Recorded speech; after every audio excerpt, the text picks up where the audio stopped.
come. At best, only postponed. Shaolin Kung Fu, to survive, must now be taught to more young men.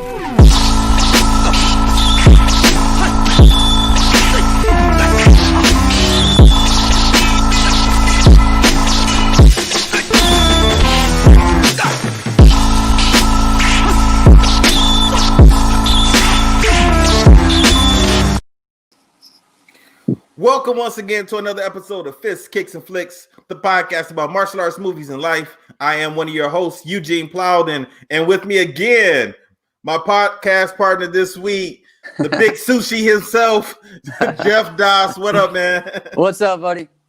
If this is your first time with us, I want you to know we're members of the Martial Arts Center Network. On Mondays, starting next week, you're going to have Flixx, Kicks, and Flixx with Gene and Mike. Tuesdays, the CTE, Chris, Carlos, and Travis experience. Thursdays, you can get the inside scoop with Alex and Jeff. For more information, you can check us out on all of our social media platforms. Just look for the Martial Arts Internet Network on Facebook, Twitter, Instagram, and YouTube. Jeff, it's showtime. What's up, man? Yes, sir. What's up, buddy? How you doing, man?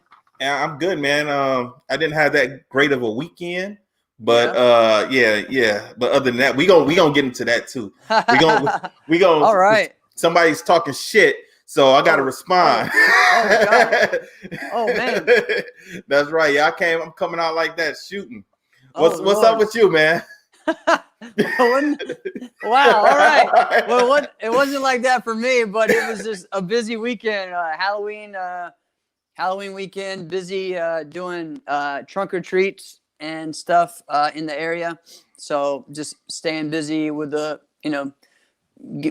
doing the business thing. So okay. Yeah, right. and had camp on Friday, and then camp yesterday, and then I was at the school the whole day today for election day, because we just had where people drop by if they wanted to, and then I had that baby ninja class today. So yeah, it's a wild, but everything's going well.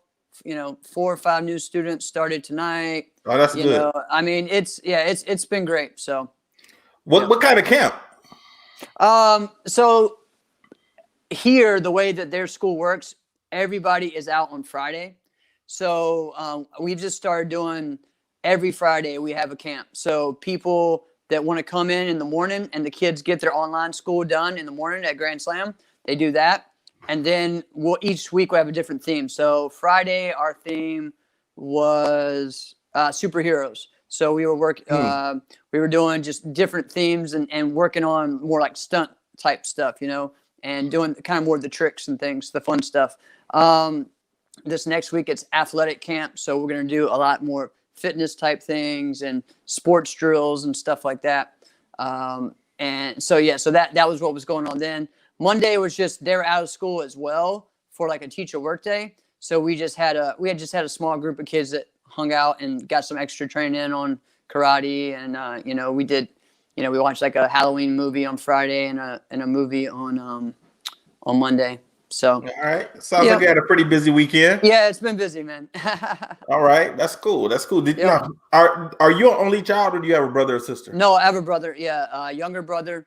And he has, 2 children. And so I'm a uncle to a 5-year-old and 2-year-old. So, okay. All right. Did they go trick-or-treating? Yeah. So I don't know how it all worked. They did these this year. This year, everyone did drive-through trunk or treats. Uh-huh. So that was a big deal. So I know they did some of those, and then they went trick-or-treating to just the grandparents and the great-grandparents and that kind of thing. And I think they might have had some type of, all right. One of my brother's best friend, his daughter, it was her birthday. So they had like a Halloween themed birthday party with the kids and stuff. So yeah. Okay. But man, many people, there wasn't many people doing like actual trick or treating. Okay. Yeah, at all. So some people had little if they had their own suburb, they had like a suburb kind of Halloween party where they did trick or treating, but just for those houses. I saw all kinds of different creative things that people were doing. Mm-hmm. So Okay. Yep. How about you, man? Yeah, I took Champ trick or treating. Yeah. And we went into his grandmother's neighborhood, and we did trick or treating. And I didn't see a lot of kids out trick or treating. There were a few, but it wasn't a lot like normal. The way that people had some creative ways that they were passing out candy. But the majority of the way, they had tables set out in their driveway, and they had all the candy laid out, so you can just walk up and pick pick 2 or 3 pieces, and then they can keep going. It was one lady. She had hula hoops on her lawn on each side of her walkway up to her pathway up to her steps. She had hula hoops there, so she would come out and she would ask the kids which hula hoop did she think that she could put the candy in. So she had a slingshot, and she would slingshot the candy and try and get it into one of the hula hoops. Okay. So she was creative with that. And then there was a couple of people who had set up, like, from their windows, they had little chutes, and they had the little candy slide down and shoot out. Yeah, I heard about that. Yeah, I heard about that. Yeah. Someone was doing that around here, and I just thought that was a little weird. I'm like, just putting something here and just shooting it out. And then there were some people who had candy on little sticks, and they had just little sticks all across their grass. So, and then the kids would just walk up and grab a couple pieces and keep going. So, I mean, it was creative. It was smart. And everyone was safe. It wasn't like we were walking with a group of other people, and so it was cool. Yeah. Cool. So, ladies and gentlemen listening, as you can see, once again, Mike Gibbs is not here, but he will be back next week. Now, I texted him tonight and asked him where he was, and he is actually at the Detroit Zoo tonight. Oh, okay. That's right. Did you know that Mike is a certified animal massager? No, I did not know that. Yes, he is. Yes, he is. He is actually massaging the trunks of baby elephants and giraffes. So he loves it, so that's his thing. Now you might be wondering, why is he doing that at night? And the reason why is Mike does not like penguins or ostriches. Okay. He has a beef with them. He said he does not trust any bird that does not fly. So I couldn't argue with that train of thought. So I said, okay. So he told me he will be back with me next week. This is crazy, man. So let's get to it, man. So I'm about to jump into my beef. Oh, okay. All right, let's keep it PG. We're on Facebook. Oh, yeah, that's right. Thanks for the warning, Jeff. Thank you. All right. So, as you probably, if you have not listened to CTE today, you heard my brother taking shots at me and other members of my family and friends for no apparent reason.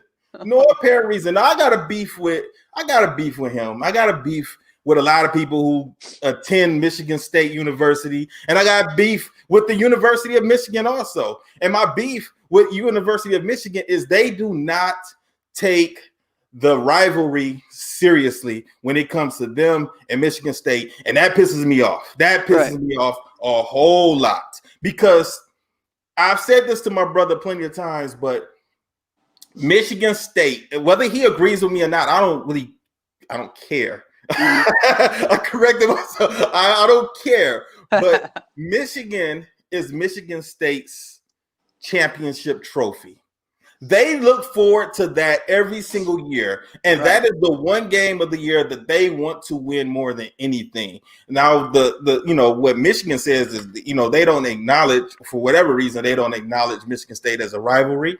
And a lot of times they don't, I don't know. It just doesn't seem like they get up for, the game. So it always seems like they don't put their all into it, or they don't really try as hard as they can, or they don't prepare for the game, and that really pisses me off. And it does not make any sense to me, because if I know I'm going to play my little brother in a game, whether it's basketball, football, checkers, I'm trying to beat Travis no matter what. Correct. I want to win. I don't want him to win any. I told my uncle, I told him not long ago, maybe a few months ago, that that would have been a nightmare for me if me and Trav ever fought in the tournament together. I would not want to lose to my brother ever. Not especially not in tournaments. No, I would never want to lose to him. And he said, why? I said, because a lot of times in tournaments, if you lose to someone in tournaments, the it's over. You lost, and then that's it. Right. But if I would have ever lost to Travis, it wouldn't have ended there. No. No. Travis would have been at the breakfast table with the trophy, or he would have been at dinner. He would have been sleeping with it. It just would have gone over and over. Turn that shit off right now. I don't care. We on Facebook. Turn that shit yes, off right now. Get off. This is my show. Get out of here. Get out of here. This is my show. You don't this need is to what be we're here. Get out of here. I'm gonna have a nice little drink. Also, I think I want a Rose Bowl. I'm just saying. All right. I'm get out of here. Get out of here. Nobody want to see you. Nobody want to see you. As you can see, this is what I'm talking about. My God. This is why I never would want to lose to him ever in anything. I don't know, man. Like if we were fighting in a tournament, I probably would have punched him in his calf or something and got disqualified. There's no way. I would have been like Johnny. He would have thrown a roundhouse kick. I would have elbowed his elbowed down. Oh my God! Disqualified. There's no way I would have wanted to lose to him ever. True. Period. That's true. No, that way he can't do anything when you get back home either, right? Exactly. He said that Michigan has won the previous years. I haven't said anything to him. About it. Yeah. If anything, when Michigan wins, I would send him a text message. I might just say "Go Blue." And that's it. Yeah. I'm not about to make a video about it with animation and all of that. See, this is my problem with Michigan State people. They take stuff to a whole nother level. Okay. Steph, I was never in this rivalry before. Right. Before 2007, I was never in. I never cared about Michigan State. I never rooted against them. I used to watch Sports Center to see who won. I used to always want to see. That's not a lie. I used to always want to see who would win between Western, Central, Eastern, Michigan State. I used to watch Sports Center on Saturday nights to see. Because I always wanted all of them to win. Up until 2007, Michigan lost to Appalachian State. Yeah, I remember that's where it started. I got all these text messages and calls from people because we lost that game. Right. And I didn't even know who that school was. I wasn't watching college football like that. Right. So it didn't matter. It didn't matter to me. I cheered for Michigan. I did not root against Michigan State. I didn't care about them. I just didn't care. But man. Those guys made a big deal about Michigan losing to Appalachian State. So then that's where it started for me. Okay. Right. And then and this just so happened to be at the time when Michigan was going down. I mean, they hired Rich Rod, and then they hired Brady Joke, and people that coach. It's just bad coaches, right? Yeah. And so Travis got upset because last week his team lost to Rutgers. And all I did was I sent him a message saying, like, how did y'all lose to Rutgers? I didn't watch the game. I wasn't paying attention. I forgot they hired a new coach. I didn't think nothing about it. I just sent him a message. And then all of a sudden, oh man, like they do, they had a meltdown just because they won. And they celebrating like they won the championship. It's the second game of the season. And here they are. You saw him. He just came out here with a drink. Like I told you, we are their trophy. I didn't know Michigan lived in the heads of Michigan State people like that. I didn't know that. It's ridiculous, man. Yeah. Anyway, now that I got that off. Wow. All right. Let's get into it. Man. So we're gonna talk about this movie. Yes. One. But I gotta text you, man. And I said it's not really a lot to really jump. See, there they go. I'm not gonna even say anything about it. Just ignore it. So this movie, A Force of One, I mean, it was entertaining. I enjoyed it. It was not a bad movie. No. And I was actually surprised by the movie because this is my first, I want to say it's my first Chuck Norris movie, but I did watch Sidekicks and he was in that. And technically you can call that a Chuck Norris movie. And then I saw Way of the Dragon with Bruce Lee, and that was primarily a Bruce Lee movie, but he made an appearance. He was the main villain at the end of the movie, So this is not my first Chuck Norris movie watching, but the first one where he was pretty much primarily the starring character. Right. know? Yeah, and it was what year was this made? 1979. Okay, that's what I thought. Yeah, and I mean this was kind of right. I mean, he had the blonde hair and everything, skinny, so he was really this is one of his first big time movies on his own, Mm-hmm. So yeah. So I don't know if there were other martial artists in the movie that because you're Jeffopedia and you know everything. Right. But only other martial artist that I saw that I know that was in this movie was Bill Wallace. Okay. Were there any others? So here's a funny fact. Another connecting from this movie to Karate Kid. It had the same stunt choreographer, Pat Johnson, and it also had the same center referee in the movie. So in the beginning, when you see the fight, the Pat Johnson, he has a beard on this one.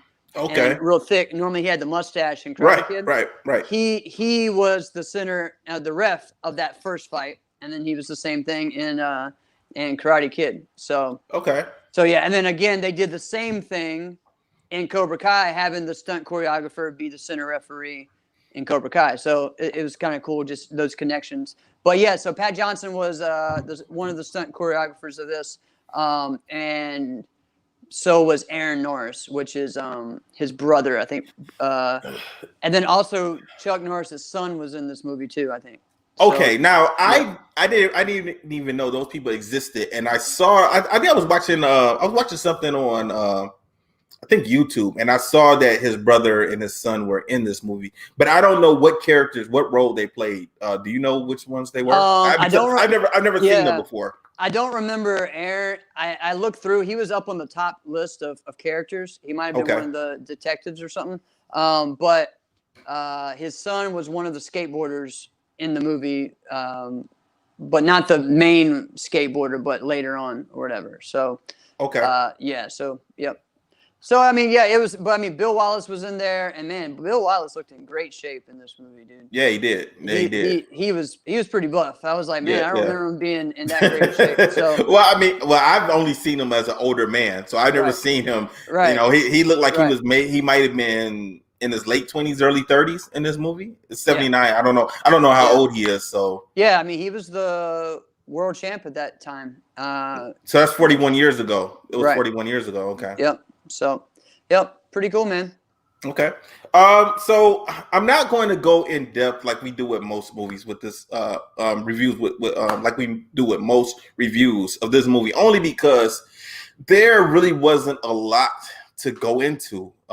It was pretty simple movie, So basically, the main group of people are a group of detectives. And two of their partners are murdered. They're actually following at the beginning of the movie. They see a kid with the envelope in his pocket, and one of the detectives, he's on the skateboard, and one of the detectives know that he is selling drugs. So he says if he goes into a building and does not come out with that envelope, then he's made some type of transaction. So they're following him.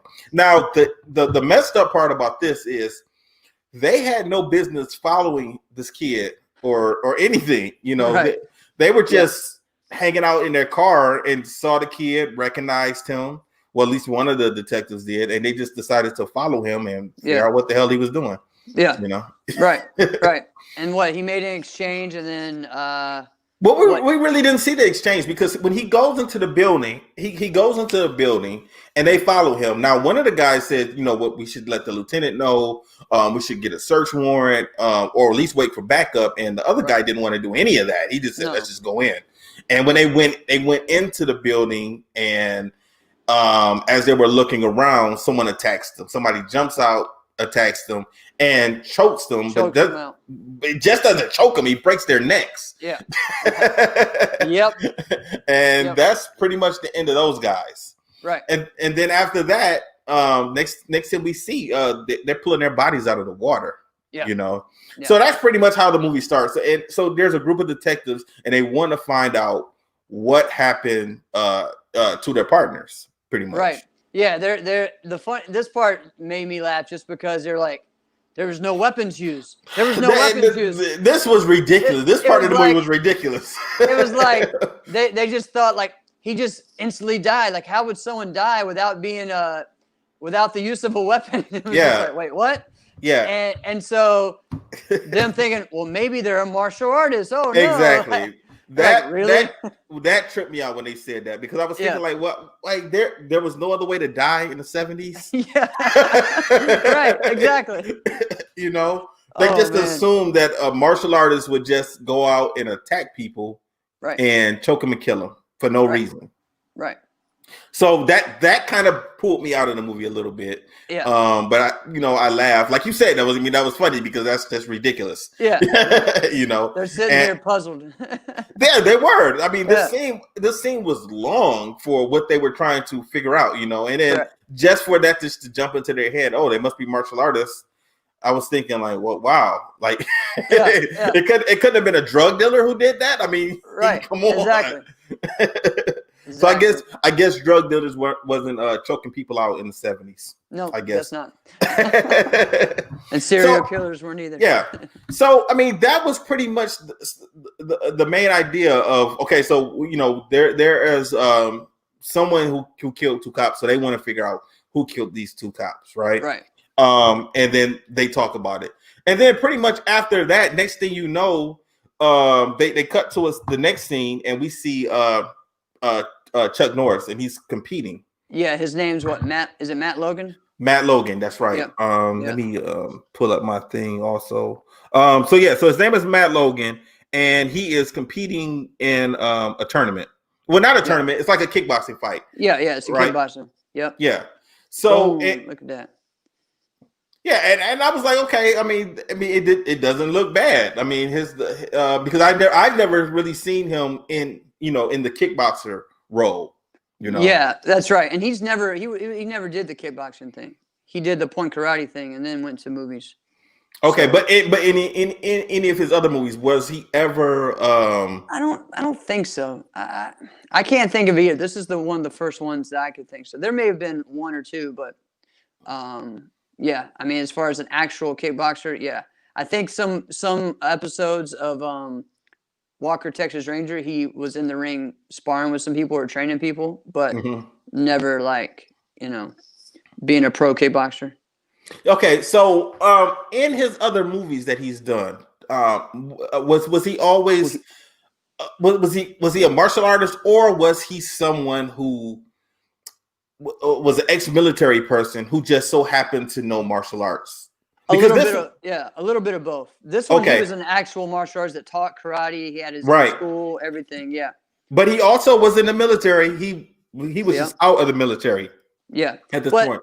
But a lot of that though is that's him. You know, there's Bill Wallace in the corner. Yes. He's talking to his one of his students, and also Chuck Norris's son. The black kid is Chuck Norris's son in this movie. Yeah. Yep. That's right. Yep. That's right. And see the guy in the white shirt, that's Pat Johnson. Yeah. Yes. Yeah. So they but he was actually in the military. That was how he got involved in martial arts. Chuck Norris did, I believe. Okay. And so I think that's one of the things he really wanted to always push in most of his movies was that. So that might have been, something. But I don't know. We'll have to see when we get to talk to him one day. You gonna make that happen? I'm gonna make that happen. So the next scene, so he wins that fight. So basically, it's like a kickboxing tournament because he has this fight and he won that fight, and we saw Bill Wallace, and what's his name? Sparks. Sparky, yeah, Sparks. Yeah. Sparky, So Sparks was competing next. Well, not on this night, but on another night. Like another week or 2 weeks or something. Right. And then the winner was going to fight for the championship between whoever, made it. So, it said that he was like his challenger, that Matt Logan was the champion, but Sparky was the challenger. So the only thing I could think of was this was a title fight where he was defending his title. The next one was a number one contender fight. And Okay. then, you know, the weird thing was just that I think the banner just said karate fights or karate championship or something like that. So it didn't say like kickboxing mat, you know, so I don't know why it was worded that way, but it was also kind of in the infancy of kickboxing at this time too. Okay. You know, of actual American style kickboxing. It was still kind of only been around for less than 10 years. So, Okay. yeah. So then basically the police come to him and they talk to him and they don't want him to help solve the case. They want him to train the officers to know how to defend themselves. Yeah. And then once again, I was tripping because I'm like, well, the police never learned. They weren't learning hand-to-hand combat or anything like that. They knew nothing. It's so crazy. I'm like, wait, what? Yeah. How did you join the force anyway? You know? Exactly. Exactly. Like, oh my God. At one point in time, I was thinking about being a police officer at one point in time. And I know that there is some police training, with some hand-to-hand combat. So I wonder when did that start? I mean, that sounds crazy. Like they just hired people and, you know, had them do push-ups and sit-ups and then give them a gun and say, okay, now you're an officer, you know? Oh man, let's not get into that one. Okay, so the police come and talk to him about training, but I don't think that he wasn't really interested in doing that at first. No. So they had to kind of talk him into it. Yeah. They took him to I think they took him into the police station and had him walk around, and I don't know. They just kind of told him what was going on. Yeah. As far as, you know, they had a couple of officers who were murdered. Right. Now, when all of this was going on, another pair of officers were also killed. Who were following up with what was going on. Right. Those two guys in the back. Right. They're about to head on and try to figure something out. Yeah. So then this was weird also. It was another movie me and Mike watched. I can't think of the name of the movie, but they just took a civilian, you know, back behind the scenes of the police station and were just showing them around and just letting them talk. I can't think of what movie that was that me and Mike reviewed. But I was like, man, this is just so freely. They're just letting anybody come back here and just walk around and be in the evidence room and just, I don't know, that was weird. That was weird to me. Yeah. I know what it was. It was Red Belt. It was Red Belt. Okay. Yeah. Now he eventually went after those two officers, when they found out that they get murdered also, the other two officers. Right. He finally agrees to train officers, right? Yeah, it kind of hits him like, okay, you know, and he meets the female officer, right? Right. Kind of where she's the one that really kind of sought him out, right? Right. Now he initially did not want to do it because he wanted to train for his fight. He had a big fight coming up. Yeah. So that's why he initially did not want to do it. Correct. Right? Correct. And when he was talking with the female officer, he told her about his son. Okay, so basically his son, he adopted this boy. Right. This boy, I guess he had issues, he had trouble, and his mom brought him to karate. He enjoyed it, and then I think she overdosed. Yeah, I think so. Yeah, she overdosed, and he ended up not having any family, and then so North ended up adopting him. Yeah. Right. So that's why he has a black kid in this movie. Right. Okay. Now, another part that irritated me about this movie, not that I did not enjoy the movie, it's just a little part that irritated me a little bit, was when he was training the officers. These are all grown adults, and I hate situations like this because I've been in situations like this. But they weren't taking it seriously when they came in. They were kind of acting silly. They were goofing off a little bit. Yeah. And I've been in situations like that when, you know, you're teaching a group of kids, but typically it's not adults that's acting silly and acting goofy. Normally it's people that's, 15, 16, 14 years old. Right. And then at that point in time, you can just tell them, okay, get the hell out of my class. Right. Right. Yeah. Keep it moving. Yeah. Because I don't even know if they were even compensating Matt Logan for his time. That's true. We don't know. I mean, they should have. I mean, come on. You're training him to go out to fight crime and find this drug dealer, this whole, drug ring going on. Like, come on. Yeah. Like, come on. Yeah. So, and that's pretty much the main idea of the movie. So once he trains these guys, it was only one training session that he pretty much had. Well, that we with them. saw. Yeah. That we saw. Yeah. Stuff was going kind of quickly, just like when those other two cops got killed. It was the same situation. They saw someone skateboarding and they followed him. Right. And they ended up getting killed. Yeah. Yep. By another person, another karate guy. Yeah. Martial artist. Right. You got anything about that? No, just I mean, I thought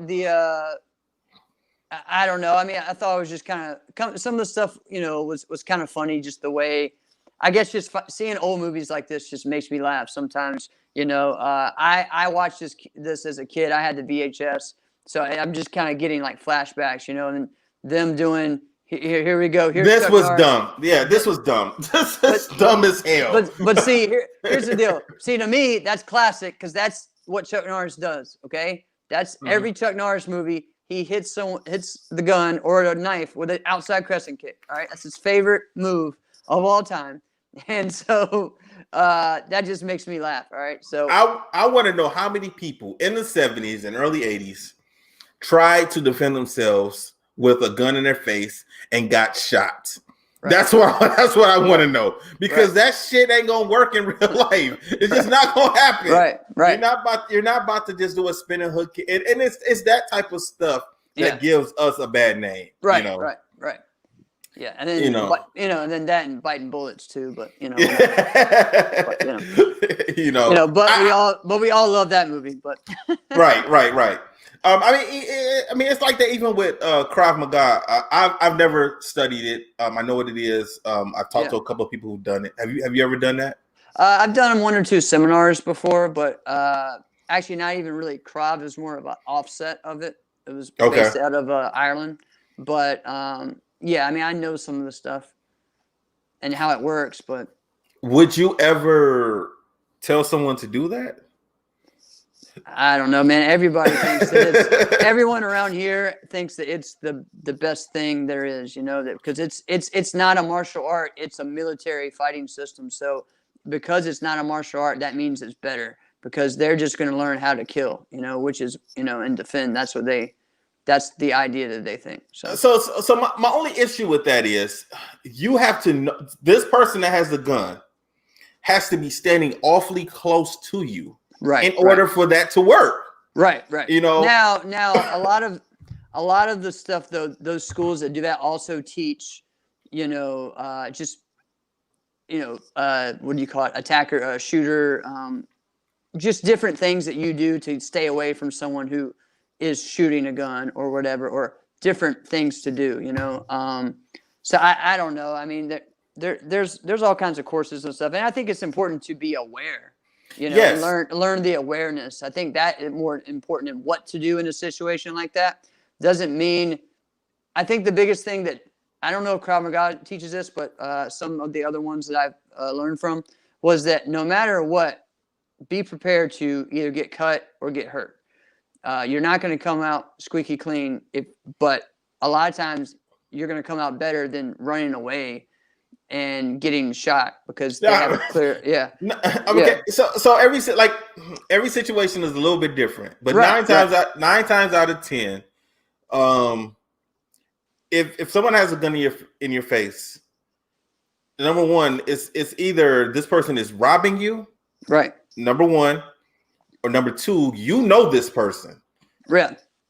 Okay, this person, correct, and you have to take it upon yourself to think like, is this person is Johnny really going to shoot me? Right. You know, and how close are they to you?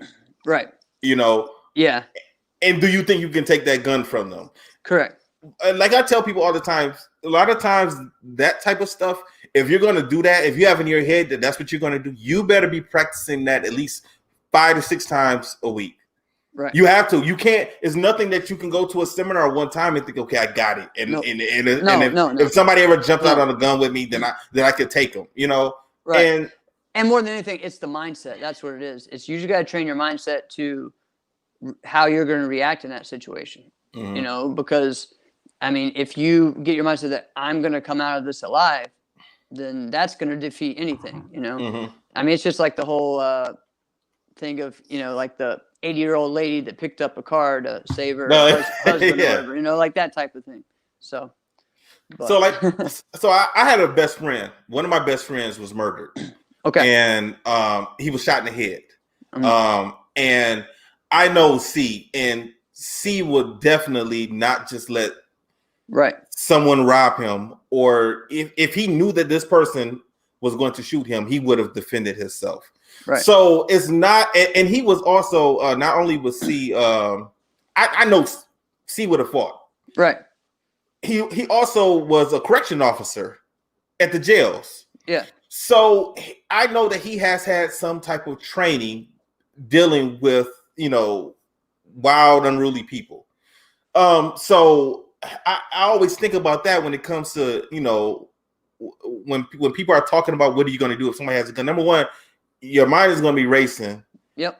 You're probably, you know, your adrenaline is going to be racing also. You're probably not going to be thinking clearly at that point in time. So you really think that you're going to be remembering the stuff that you learn in class? I mean, that stuff you have to be doing it 5 or 6 times a week for years before I think somebody will be, you know, comfortable. So when people ask me, you know, show me a couple moves, how would I take a gun? I'm like, man, if you're being robbed, give them the wallet. You can replace that money. You know, you cannot replace your life. All the fancy disarms and stuff we see is what get people hurt. Is really when they're trying to disarm. Like you punch someone in the face. If you're close enough, you know what I mean. Like you got to stop them from doing that kind of thing. I mean, that's one of your best options. Is crowd them, pushing up, not trying to disarm and do some fancy thing. Mm-hmm. You know what I mean? So. I think too many people watch a lot of movies, so you know. But So, anyways, so we're gonna fast forward a little bit into the movie. So now let's talk about Chuck Norris' son in the movie a little bit. Okay. So he wants to fight. Also, he wants to compete. Yeah. What is he like? 17, I think. Yeah, I believe he's 17. Yeah. Yes. Yeah. And he wants to compete, and Matt Logan doesn't. Who is Chuck Norris doesn't really want him to compete right now. He does not feel he is ready. But he wants to do the tournaments, but not the kickboxing. Yeah, contact. Right. And you know they had a little heart-to-heart moment about it because the boy was really upset.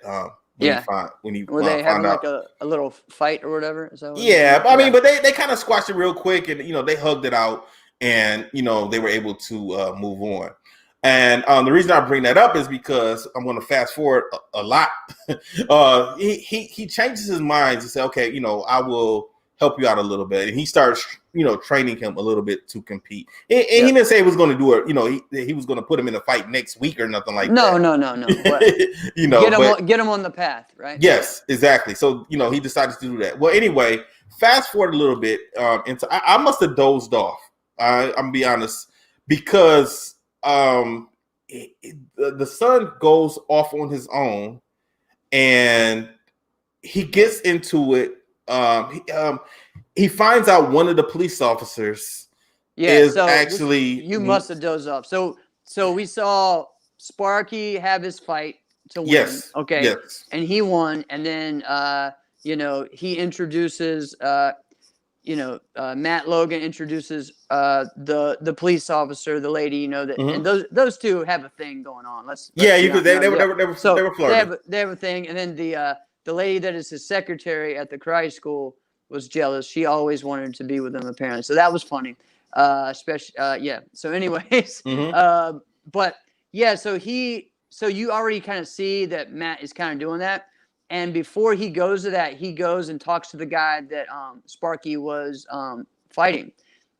And the guy was like, yeah, he he was like, "Do you think that Matt can beat Sparky?" And he was like, "I don't know. I mean, Sparky, something's different about him. Like he was trying to kill me. That's what he thought. He was like, he's not the same." Yeah, I did miss that. I did miss that part. Okay. So he talked to that guy. Yeah, right here.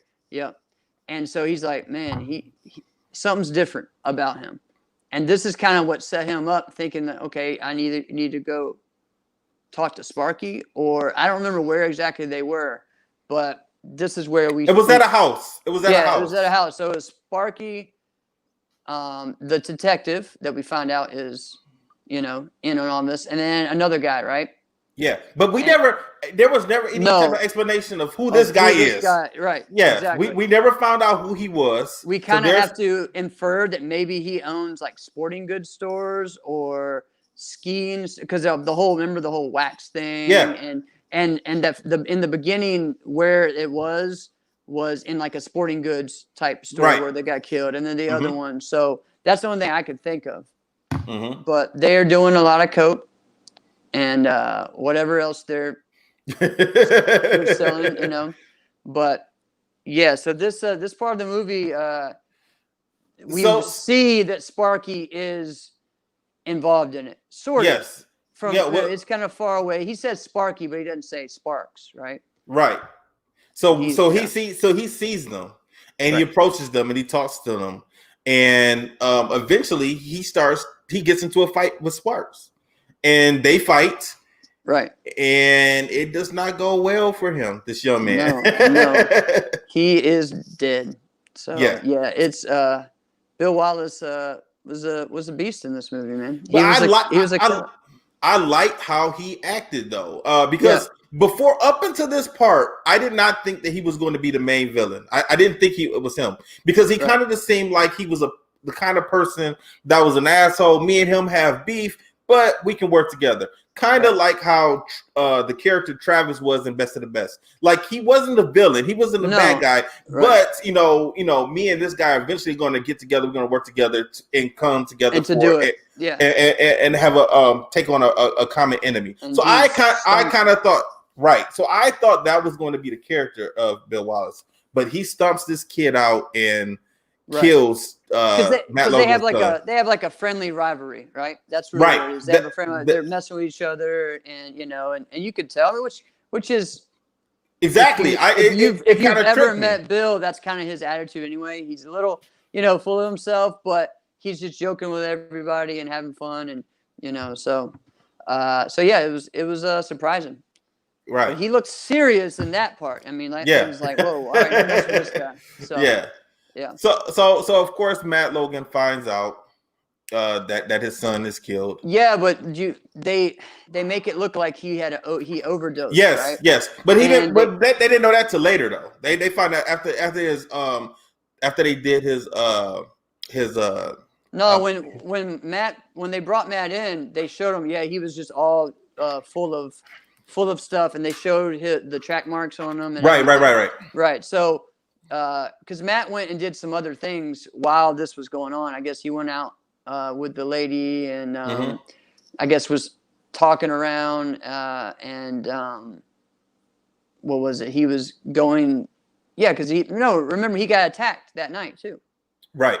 They went by somebody in the right. But at that point in time, we kind of know. We knew who it was because we saw that. Yeah. So he gets attacked. At a this was funny. I'll talk about after this part, but just little comments. But yeah, he has nunchucks now. Wallace has nunchucks, and he's trying to take him out. And so. But did we ever find out why? So so this person is Sparks. Okay, the guy that's been doing all the police killings, we found out is Sparks. Yeah. But why? Like I don't understand why he was doing that. Right. I guess he just kind of figured, okay, he's on our case. If this 17-year-old can find us, maybe I know that Matt is pretty smart. He's going to find us, and he knows that he's hanging out and teaching the cops, because remember, he would know because the guy he's doing it with is in on it anyway. He's taking classes. So yes, but he can always. But he's a person that's on the inside. He could easily manipulate the case because he is Right. the guy. So True. I didn't understand what was the purpose of having Bill Wallace show up and kill these cops, even though they could have found they were following these kids into the sporting goods store. He's trying to kill two birds with one stone. He wants an easy fight next week, or I really didn't get it because they hadn't found anything. They were just snooping around. Right. So, and then, here's the funny thing though to me was he called the girl. He's like, "Hey, meet me at this place. It's a hangout for karate types at a Chinese restaurant." Yeah. To me, that was just the funniest thing. I'm like, I want to see a hangout for karate types. You're telling me that there's a restaurant around there every karate school owner goes and hangs out at? That ain't gonna happen. And then they meet up in the back of the Chinese place. They didn't sit down at the table. They're in the back of the Chinese in the kitchen. Yeah. Yeah. They're in the back. And this is kind of when she's kind of inferring that he's kind of a suspect because he's acting shady and he didn't want to say that he just got attacked or whatever happened. He said he fell over a trash can or something. Yeah. So she's kind of inferring it, but then also saying, "Don't get yourself hurt because I kind of like you." Well, I think she kind of was trying. I don't know if she was thinking that he was a suspect, but I think she kind of think, okay, like he is trying to do the investigations also, right? And he is not a police officer. He's not a cop. You're still a civilian. Let us handle this case. I'm training you, so like, it's not my fault. You don't know how to defend yourself. How are you going to fight this guy? So that's another answer to and so then this is the next after that is when we find out about that his son is dead and all that. So from there. Well, he knew that he was being set up because now he knows. Okay, I know my son. My son is not on drugs or taking drugs or anything like that. Right. So yeah. So from here is when we really just find out more about what's going on. And I guess the next night is his fight. I believe so. Yeah, I believe so. So he has this fight, and that was another crazy thing also. So we're just gonna skip ahead during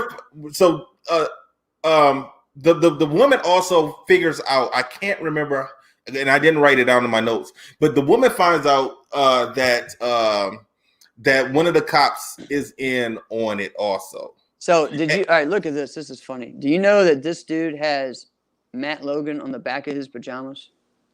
No. Who? Yeah. The cop. He has Matt Logan? It says Matt Logan on the back of that jacket there. If you look in, right around there, yeah. I noticed that they're like, wait a minute, what? This guy's a fanboy, or did they just, or what is going on? So that was funny to me. Anyways, I find those little things, but go ahead. so the woman cop, she goes to his apartment and she's snooping around because I can't remember. There was a conversation that had happened, and then she started putting two and two together that this cop, one of our partners, is actually in on the drug ring. So she goes to his apartment. During the fight, she also takes Chuck Norris's assistant with her to watch out. They were actually supposed to be on their way to the fight, but they go to his apartment. Now he was not at his apartment because he was at the fight. Right. Another thing. So as Chuck Norris and Sparks are fighting, for whatever reason, things just go from bad to worse. Sparks had no idea that to me, it seemed like he didn't know that Chuck Norris was onto him. Right. It was weird. So they're competing against each other, and it just gets real. They just start fighting. He knees him in the face. Yeah. Yeah, and it goes from we're competing to we're about to fight. We're about to have a fight. Right.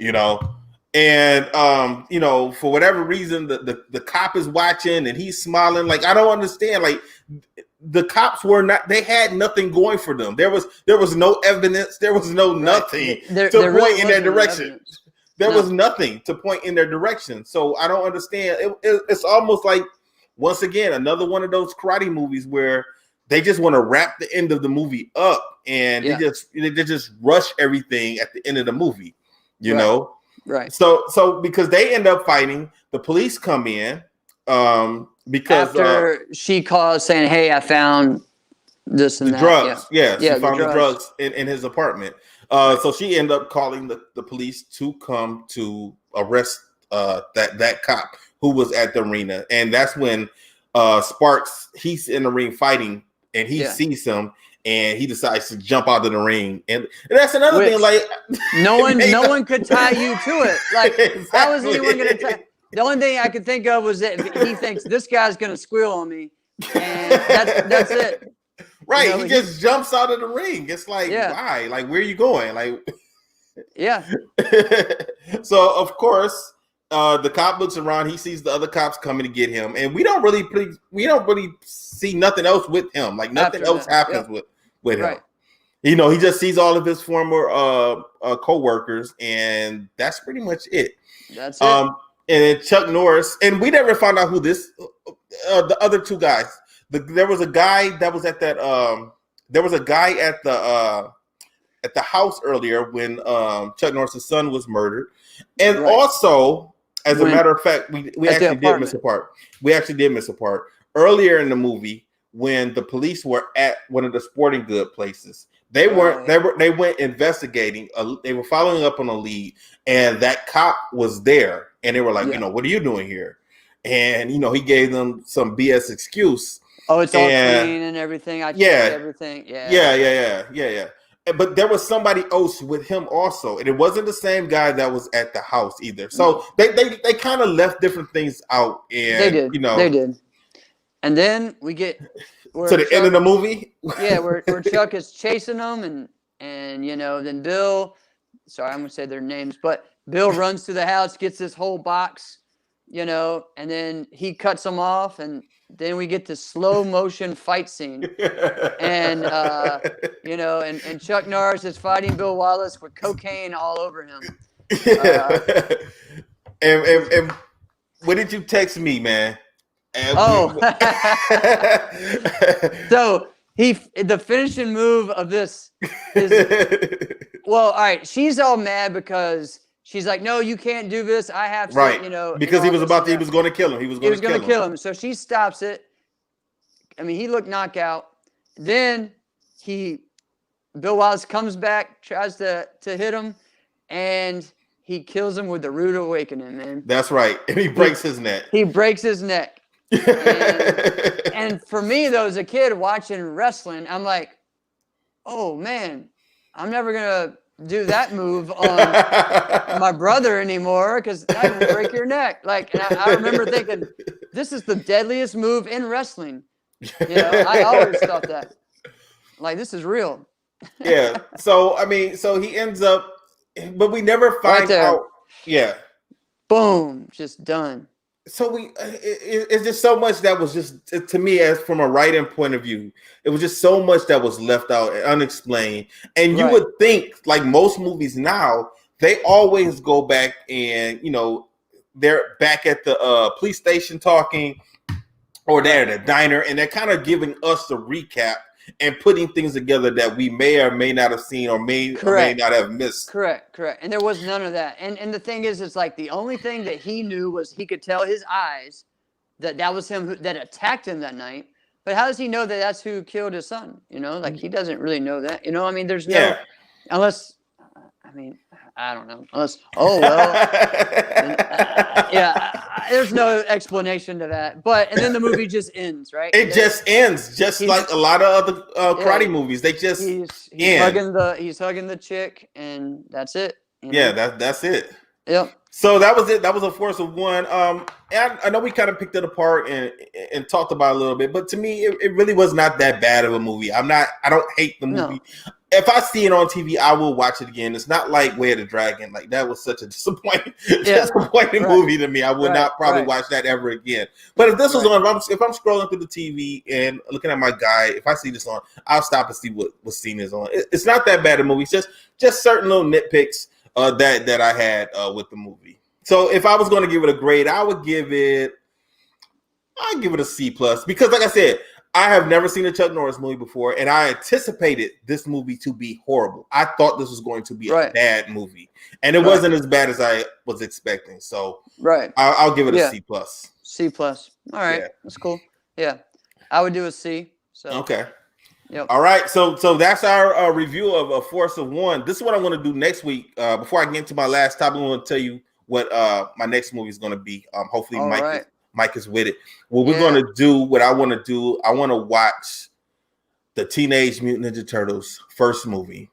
Okay. And the reason why I'm picking that is because I think this week or last week was the 30th anniversary of that movie. Right. That's right. I saw all of those different things going out about that. So I said, you know what, might as well capitalize on that. That's and get some views, get some listens. There's talk about like a sequel to that movie or that timeline. Yeah, that timeline, of something like that. So and based on more of the comic books. Like that original movie was based more on the comic books than the other ones, you know. It did. And you know, when that movie came out, I was a little confused because I was introduced to the Turtles by the cartoon. The cartoon, same here. I wasn't introduced for the comic books. I read comic books at that time, right? But the Turtles comic book was in black and white, and I hadn't heard of it, and I don't know. And then when the cartoons came on, I went and they had two comic books. They had the black and white ones, and then they had the color one, and the color one was was like from the cartoon. Yeah. Exactly. So I read that. So when the movie came out, and it was kind of based off of the old comic book, I was like, why is Raphael acting like this? Like, why is he a tough guy? This is not how he acts in the cartoon, you know. Correct. But I did like the movie when it came out. Me and Trav watched it plenty of times. I actually had Champ watch it a few weeks back, maybe about 2 months ago. So I had Champ watch it, and he liked it. And he's actually starting to get into the Turtles now. Okay. So cool. So that's cool. He likes Leonardo. That's his turtle. Yeah. Of course, All right, so let's get to our last topic for the night. So I text you, man, because I wanted to talk about wrestling a little bit. All right. So I text you and said, you know, who are your favorite wrestlers, pro wrestlers, not amateur wrestlers, listeners? We're talking about pro wrestling right now. Yes. So if you're not into pro wrestling, you might want to check back in with us next week. or you can learn about it. And there you go. Enjoy it. There you go. But for you pro wrestling fans, we're going to talk about our top wrestlers. We're going to talk about our top wrestlers from the different time periods. So I want to go from the 80s, 90s, 2000s, and the 2010s. I want you to tell me who is your top guy, your favorite mid card guy, your favorite tag team, and your favorite faction from each period. Do you want me to go first, or do you want to go?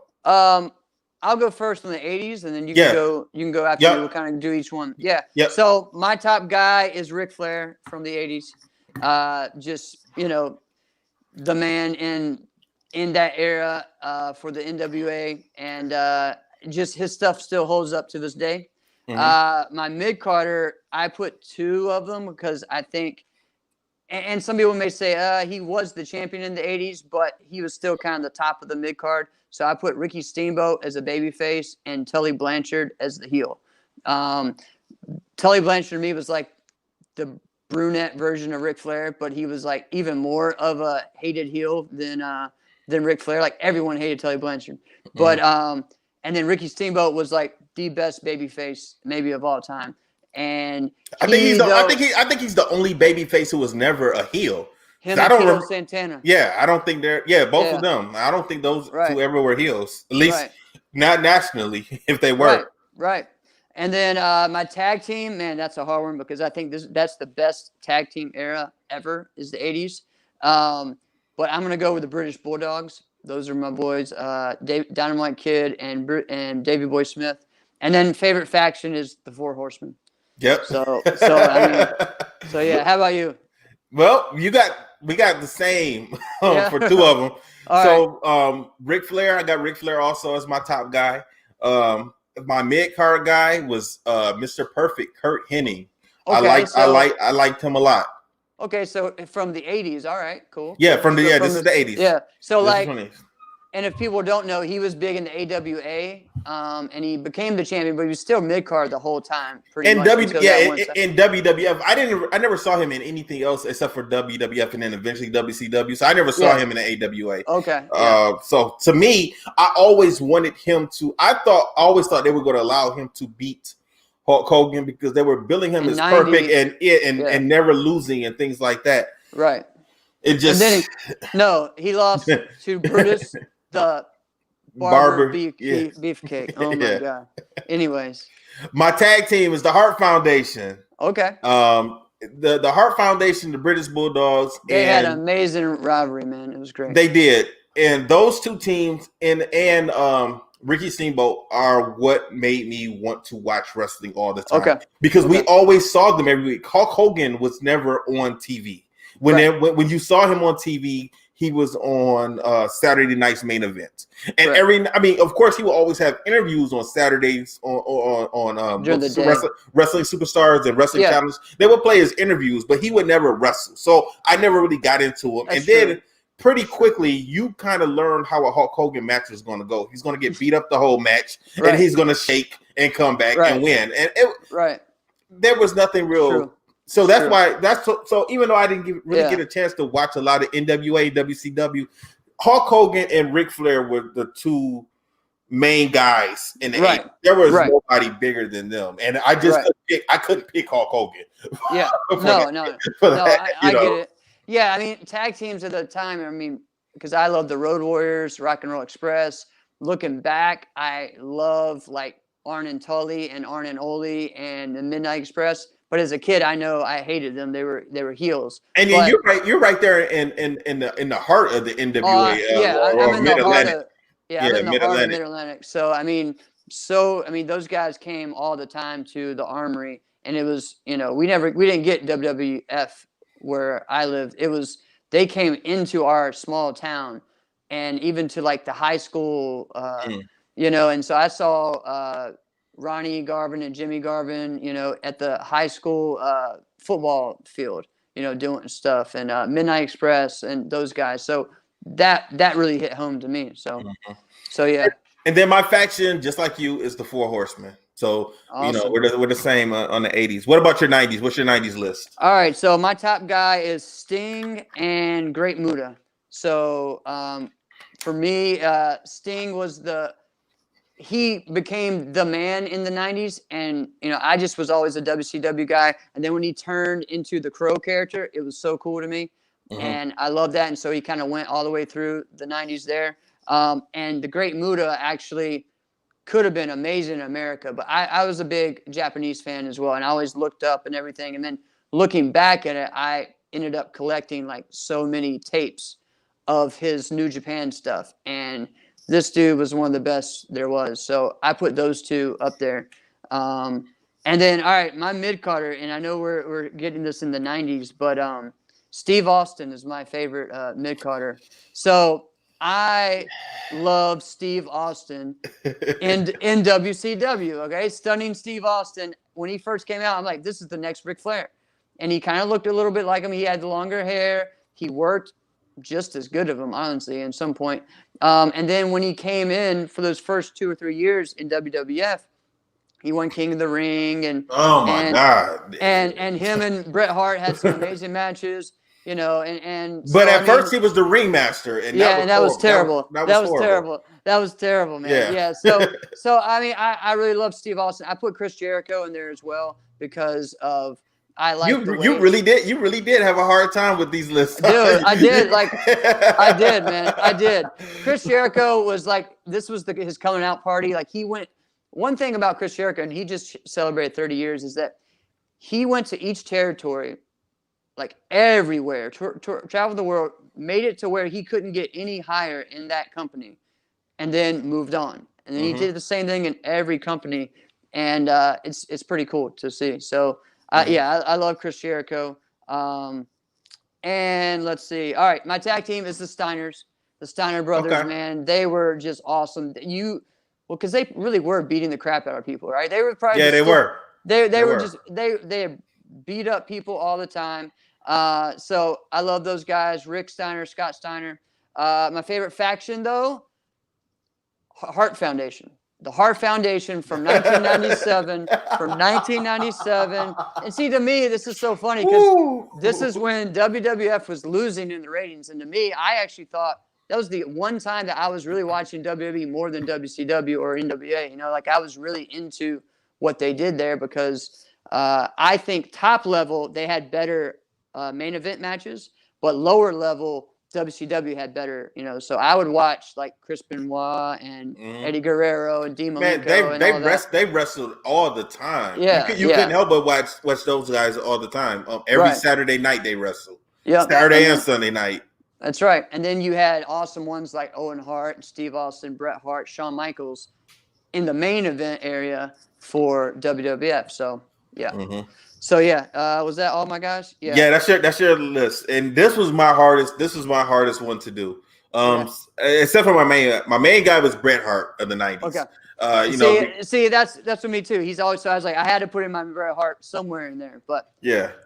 So Bret Hart, I remember when he won the title from Ric Flair. I was happy, but I was upset because I felt he got screwed. I'm like, how could they give him a belt like this and not have it on a pay-per-view or at least television or something? It was just like, hey, guess what? Bret Hart won the belt.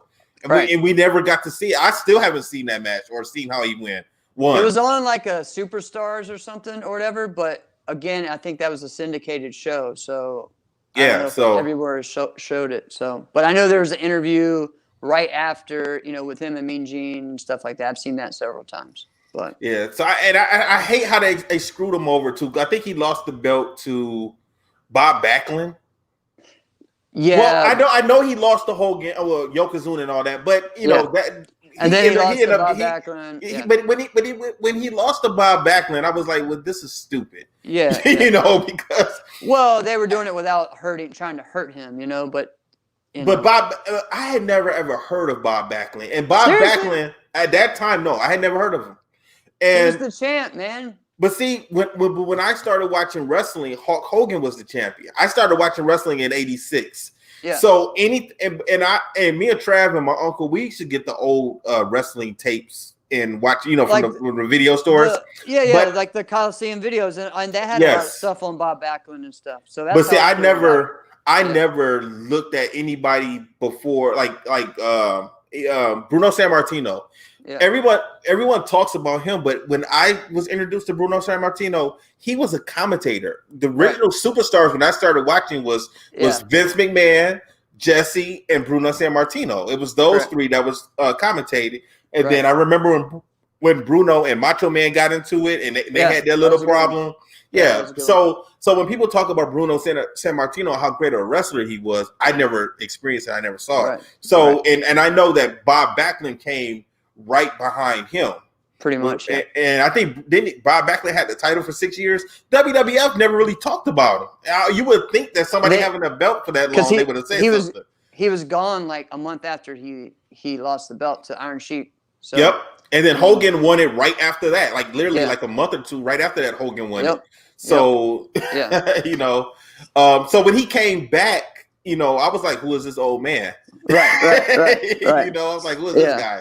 Yeah. You know, so it's not like now, if someone comes back who hasn't been around for 10, 15 years, you still kind of know of that wrestler. Correct. You know, even the younger people, like they even still would know because they've seen some of, you know, the younger people, the older people mentioned or on T-shirts or they show the old. Yeah. It wasn't none of that when we were coming up. I was real big into getting the they would have these books that would like almost wrestling encyclopedias that they would have. And I'd get like a new one every 2 or 3 years and they would tell all the different legends and stuff. And so I'd find out about them that way. Okay.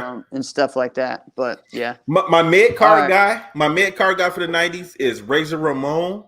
Oh yeah, that's a good one. Yeah, him and Macho Man, they had a good feud in the early 90s. My tag team is the Hollywood Blondes. Just like you, I was a fan of Steve Austin, but I liked him and Brian Pillman. I mean, they were just really, really smooth together. It just stinks that they only last for like 6-7 months. You know, that could have been one of the best tag teams. You know, and because after that they didn't do anything with them for the next 2 years. I think Pillman got hurt or something. That was later on though. Oh wow, that was later on. That was in like 95, the end of 95 to 96. So yeah. No, it had to be before. It had to be before that because Austin went to the WWF in 95. Yeah, I know, and then but Pillman got hurt, had that big bad motorcycle accident. Right after he left WCW and went to ECW. Right. And that was either the end of 95 or the beginning of 96. So okay. yeah, it was the beginning of 96 because Brian Pillman shows up in that uncensored in 96 that was terrible. They had the Triple Cage of Doom with like 20 guys versus Macho Man and Hulk Hogan, and we know who wins. So in my faction, I went with DX only because I had already picked the Hart Foundation as a tag team in my 80s. But actually, I was torn because I did like when the Hart Foundation became heels. Dude, it was so good. Yeah, it was like, really good. That's Bret Hart's best like work as far as on the mic. Yeah, and storytelling. Oh, it was great. So. Yeah. Move on to the 2000s. All right, this one's hard. This one was hard for me because I was just thinking, like, the 2000s, like, it's such a weird time because everyone was kind of in for a little bit or out. And I just, I respect John Cena, but it's not like he's my favorite. So first, I don't know why he didn't come to my mind at first, but I'm thinking it's Kurt Angle.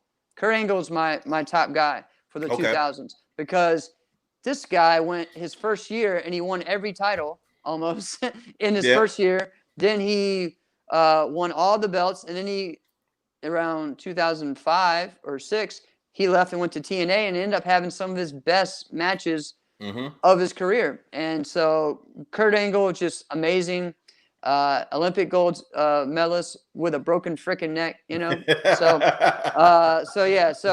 Kurt Angle would be that. For my mid-carder is actually Samoa Joe, because I don't think he actually – all right, he won the belt in TNA, but he still they never really let him be that real top guy for that long. And he held the belt the most ever in Ring of Honor.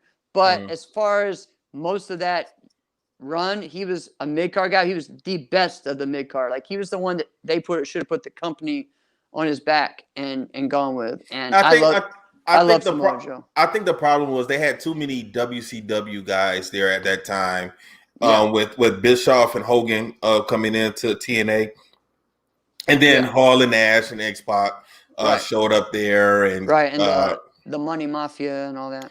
They started getting ridiculous with some of that stuff. So. All right, tag team. This was a hard one too because tag team wrestling really kind of went down during this time, right? There was TNA had a lot of good tag teams, but none of them lasted for more than a year or 2 years. And so I don't know. And then there were some good ones in Ring of Honor that I thought were great. But for me, I don't know why this one pops up. They didn't last so long either. But Eminem, I really liked Eminem. Oh wow, Morrison, and Nitro, and Melina. So Joey Mercury. That's what it's. Joey Mercury and John Morrison. And Melina, and I thought they were really cool. They were like a throwback. They knew how to be heels. They could do all of the high flying stuff, but told a story. And then they had this awesome match with the Hardys when the Hardys kind of came back together, and they with the ladder, and they busted poor Joey Mercury's nose up like it was disgusting. But that dude kept going with the match and everything. So. I like them. The only other one I would put in there, and I think would be like the Dudleys, but they're kind of at the middle. They kind of sandwich in between all that. You know what I mean? So it's kind of hard. There's certain ones like that go. But yeah, the Dudleys. For faction, that's tough for me. I was not an Evolution fan, so I'm not putting them in there. I am not. I'm going to go to one that's really a lot of people may not even know of. It's called Age of the Fall. And I don't know I never heard of them. So they were in Ring of Honor, and it was the introduction really of Tyler Black, who became Seth Rollins. oh man, why am I missing his name? This little guy that always dressed up like a woman, kind of. And he had, oh man, why am I having a hard time with his name right now? But he writes for TNA now. I mean, for Impact now. He was a writer with WWE, but they fired him after he took his Jamie picture. Cox. No, not Jamie. No, it's not that. That's not his name. He but I know who you're talking about. I know who he took a picture. About. He took a picture with the Young Bucks. With the Bullet Club. Yeah. And they fired him.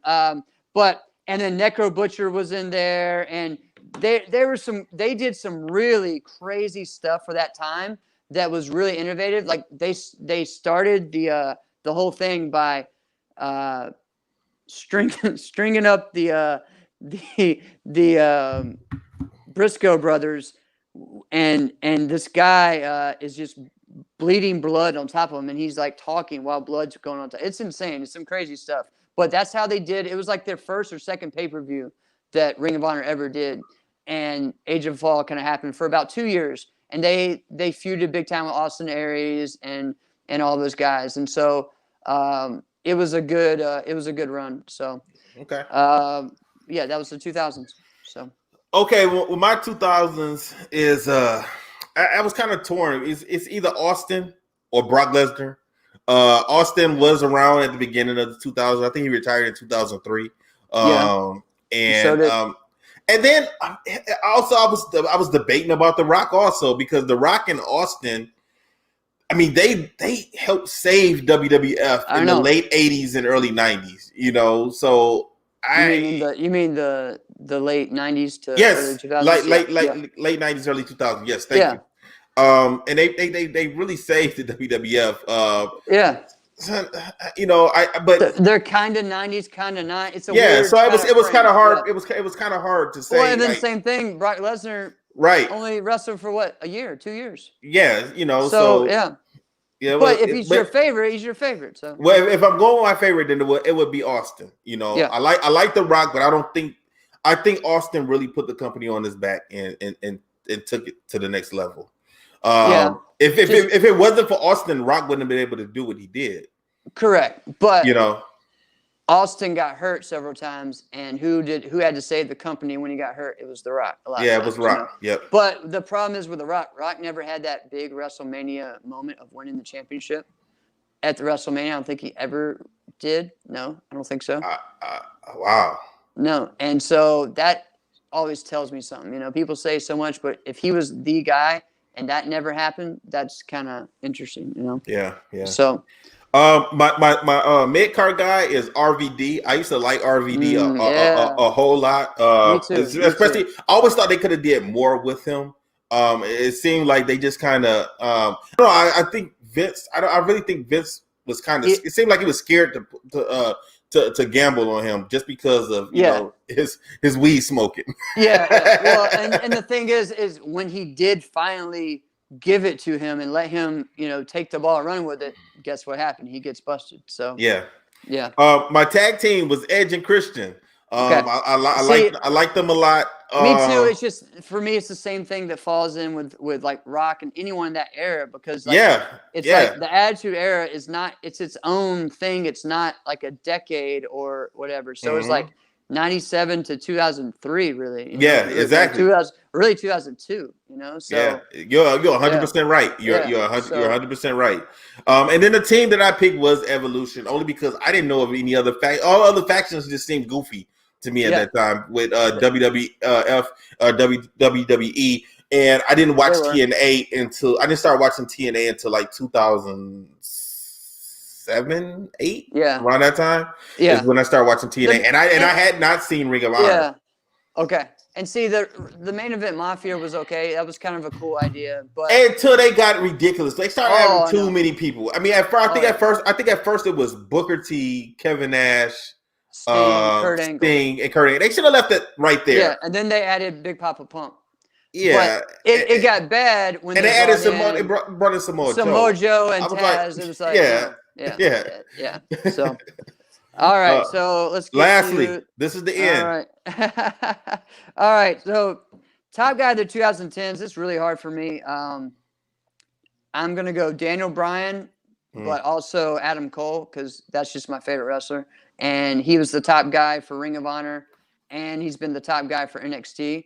But Daniel Bryan has just done it all, man. And someone who isn't what WWE wants, and he made them say, hey, guess what? And the fans just were like, he's the best wrestler. And it made me mad when everyone would be like, yeah, he's good technically, but he doesn't know how to connect to the audience. Yeah, right. He knows how to connect to the audience. And that was what always made me mad, because to me, he was my favorite wrestler in Ring of Honor. He was every time I went, I loved it, because in Ring of Honor, he would come out to the final countdown, right? And that would be his song.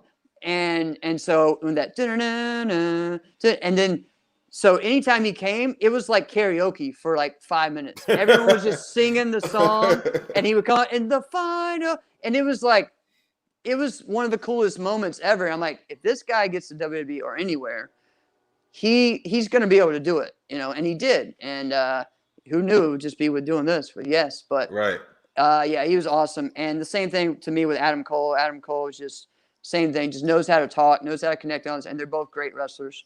My favorite mid-carder would be Dolph Ziggler. I think this guy is probably the best worker that just hasn't gotten the push that he needed. And unfortunately, when he did get it, then he got a concussion. And then when he was getting a push, like, it was just so weird. Like, with the whole authority thing was happening, and then they had him like make the pin, and then instead of it being a big deal that he was the one that made the pin, it was all about Sting and Triple H. So that's that. My favorite tag team is Red Dragon. So that is Kyle O'Reilly and Bobby Fish. Yeah. So they're Undisputed Era in NXT, and they're amazing.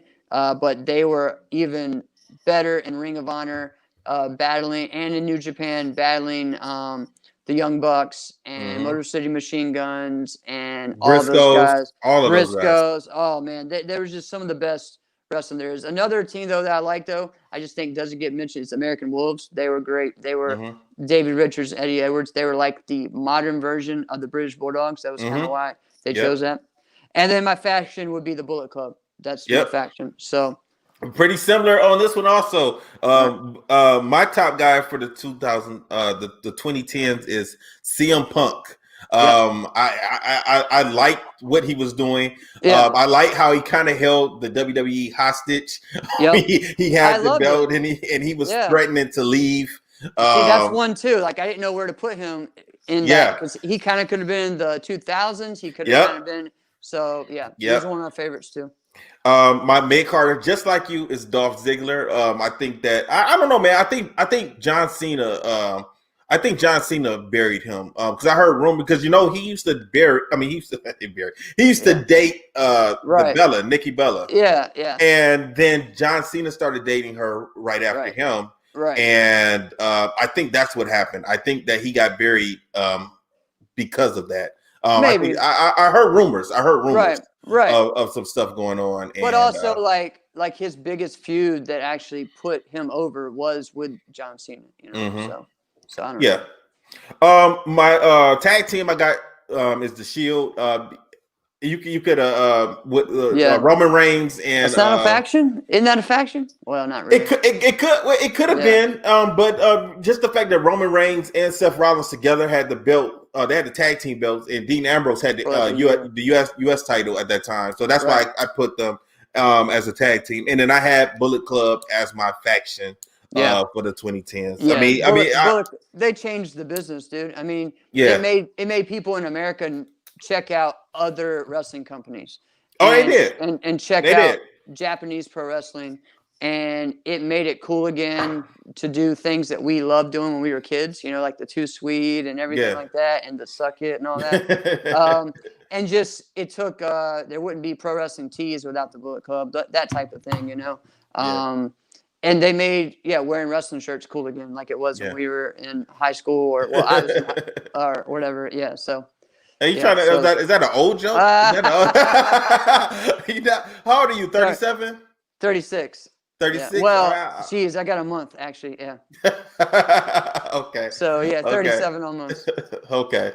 All right, I'm 44. Okay, Yeah. it's no big deal. All right, so you know what, man? One thing that me and Mike have always said for years, me and Mike have always said that ever since we were like in our late 20s or early 20s, we always called ourselves like the Dudley Boys, Team Plowing Karate. So I'm assuming now, The Dudley Boys. Yeah. So since you're the unofficial third member of Fist Oh, Kicks and man. Flicks, would that make you Spike? Oh, wow. I guess so. I have to ask Mike. I probably resemble Spike more than anybody else. He was about my weight class and everything. So, yeah, I guess so. Wow. Spike Dudley. All right, so we gonna wrap it up for Fist Kicks Yes, and Flicks this week. Like I said, my partner Mike Gibbs is supposed to be back next week. Man. He's supposed to be back next week. And like I said, we're gonna start releasing the podcast on Mondays now instead of Wednesdays.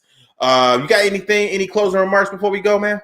No, man, just thanks for having me this past few weeks. I've had some fun, man, thanks a lot, man. I appreciate it. Yeah, Let me ask you something. What's going on with Inside Scoop this week? All right, so tomorrow we have John Worley. So John Worley is just an amazing martial artist that has a lot of history, coming from Texas, moving to Minnesota, being a part of creating the National Karate franchise, the Diamond Nationals that him and Larry Carnahan and others created. So we're going to get a lot of history of martial arts, man. It's going to be great. Yeah, Alex right there saying tomorrow's going to be good. Right. So it's going to be exciting. And I'm looking forward to, just tons of great stories. Looking forward to just everyone from the NK just watching and listening and hearing and supporting the man to those guys, John Worley. So all right, sweet. That sounds good. I'm most definitely gonna check in, of course, like always. Yes, sir. All right, and I want everyone out there listening to Fist Kicks and Flicks, make sure you check out Inside Scoop and also listen to CTE right here on the Martial Arts Internet Network. So that's gonna be it for us this week. For everyone here on the Martial Arts Internet Network, for me, Jeff Doss, Mike Gibbs, our director Travis Plowden. Stay safe, stay strong, go blue, and we will see you next week. Director, play my music. Disaster must come. At best, only postponed. Shaolin Kung Fu, to survive, must now be taught to more young men.